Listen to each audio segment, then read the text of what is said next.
क्या सऊदी अरब को अब अमेरिका की गारंटी पर भरोसा नहीं है? या सऊदी अरब को अमेरिका से ज़्यादा पाकिस्तान की ताकत और हथियारों पर भरोसा है? ये सवाल उस समझौते के बाद उठ रहे हैं जो पाकिस्तान और सऊदी अरब के बीच हुआ है। बुधवार को सऊदी अरब की राजधानी रियाद में क्राउन प्रिंस मोहम्मद बिन सलमान और पाकिस्तान के प्रधानमंत्री शहबाज शरीफ ने समझौते के मसौदे पर दस्तखत किए। इस समझौते के तहत दोनों में से किसी भी देश पर अगर कोई हमला होता है तो ये दोनों देशों पर हमला माना जाएगा और वो मिलकर जवाब देंगे। कई एक्सपर्ट इसे भारत के लिए झटका बता रहे हैं और दावा कर रहे हैं कि अगर अब भारत ऑपरेशन सिंदूर जैसा कोई अभियान चलाता है तो उसे सऊदी अरब पाकिस्तान के साथ खड़ा मिलेगा।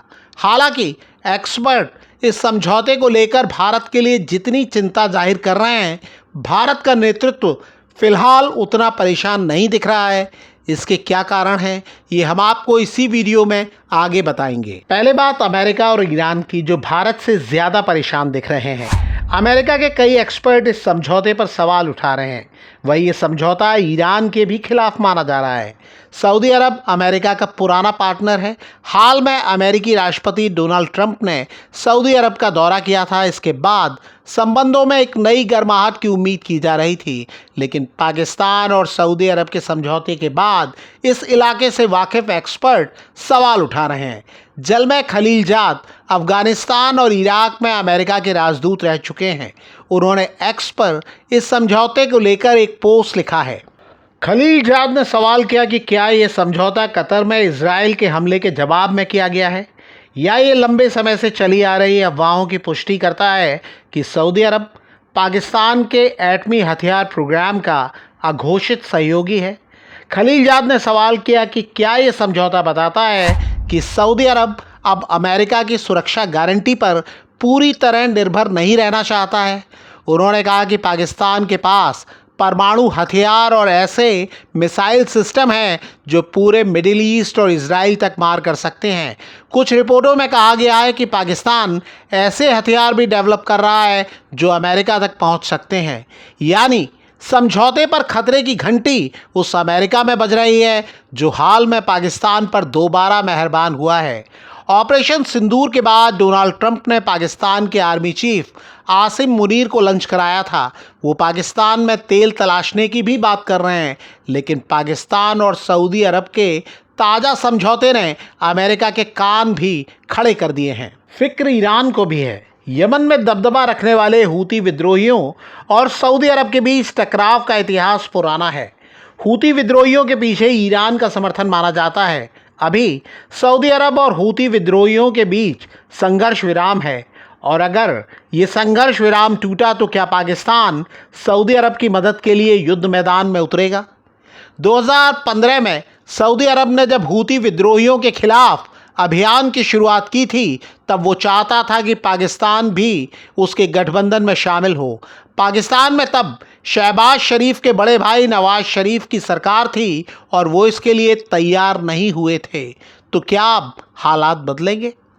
पाकिस्तान का ट्रैक रिकॉर्ड इस मामले में बड़ा खराब है। ईरान को भी हाल फिलहाल तक पाकिस्तान पर बड़ा भरोसा था। इसी साल 13 जून को इजराइल ने ईरान के प्रमुख परमाणु और सैन्य ठिकानों पर हमला किया। 2 दिन बाद यानी 15 जून को ईरान के सरकारी टेलीविज़न पर ईरान की रेवोल्यूशनरी गार्ड्स के वरिष्ठ कमांडर जनरल मोहसिन रज़ाई ने दावा किया कि पाकिस्तान ने ईरान को भरोसा दिया है कि अगर इजराइल ईरान पर परमाणु बम इस्तेमाल करेगा तो पाकिस्तान भी इजराइल पर परमाणु हमला करेगा। पाकिस्तान के रक्षा मंत्री ख्वाजा आसिफ ने इस दावे को खारिज करने में देर नहीं की। 3 दिन बाद यानी 18 जून को Pakistani army chief Asim Munir America के राष्ट्रपति डोनाल्ड ट्रंप के साथ लंच कर रहे थे, और इसके 4 दिन बाद यानी 22 जून को अमेरिका ने जानकारी दी कि उसने ईरान के 3 परमाणु ठिकानों पर हमला किया है। जब मुनीर को ट्रंप ने लंच कराया उस समय भी खलीलजाद ने साफ साफ कहा था कि जनरल मुनीर और पाकिस्तान भरोसे के काबिल नहीं हैं। उन्होंने कहा कि पाकिस्तानी सेना ने बार बार अमेरिका के साथ दोहरा खेल खेला है। उसने अमेरिका की सहायता ली और उन लोगों को शरण भी दी जो अमेरिकियों की हत्या कर रहे थे। बाद में कई लोगों ने कहा कि ट्रंप के साथ लंच टेबल पर पाकिस्तान के जनरल मुनीर ने ईरान के भरोसे का सौदा कर लिया। अब बात भारत की। भारत और सऊदी अरब के रिश्ते लगातार मजबूत हुए हैं। बीते 9 सालों में भारतीय प्रधानमंत्री नरेंद्र मोदी ने 3 बार सऊदी अरब का दौरा किया है। वहीं सऊदी क्राउन प्रिंस भी 2 बार भारत आ चुके हैं। दोनों देश लगातार करीब आ रहे हैं। पहलगाम हमले के समय भी पीएम मोदी सऊदी अरब में थे और हमले के बाद दौरा बीच में छोड़कर आए थे। ऑपरेशन सिंदूर के वक्त चीन पाकिस्तान का साथ दे रहा था, ये बात छुपी हुई नहीं है। तब भी भारत दबाव में नहीं आया, तो सैन्य हैसियत में बेहद मामूली माने जाने वाला सऊदी अरब भारत को सीधी चुनौती दे पाए, इसकी संभावना कम ही लगती है। सऊदी अरब के पास दौलत है और माना जा रहा है कि इसका इस्तेमाल पाकिस्तानी सेना की मजबूती में हो सकता है, लेकिन ऐसी कोशिशों का ज़मीन पर उतरना आसान नहीं दिखता। कम से कम हाल फिलहाल तो बिल्कुल नहीं। दूसरे, पाकिस्तान का ट्रैक रिकॉर्ड ऐसा है जिसे लेकर दोस्त भी उस पर आंख मूंद कर भरोसा नहीं करते हैं। पाकिस्तान सिर्फ अपना फायदा देखता है, दोस्त का नहीं। चीन, पाकिस्तान और तुर्की के गठजोड़ में सऊदी अरब के भी शामिल होने की बात की जा रही है, लेकिन ये सभी देश अपने निजी हितों से भी बंधे हुए हैं।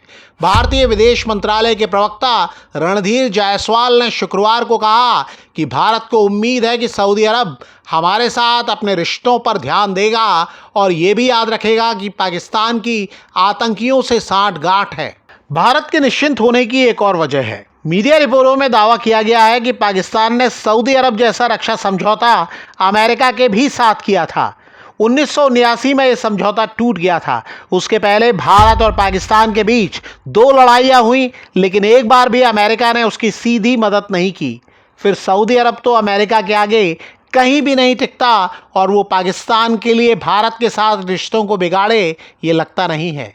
ऑपरेशन सिंदूर के दौरान पाकिस्तान ने जिन देशों से भारत को समझाने और संघर्ष बंद कराने की गुहार की थी, उनमें सऊदी अरब का नाम भी लिया जाता है। सऊदी अरब तब भी खुलकर पाकिस्तान के पक्ष में नहीं आया था और आगे भी इसकी संभावना कम ही लगती है। आप इस मुद्दे पर कुछ कहना चाहते हैं तो कमेंट करके हमें बता सकते हैं।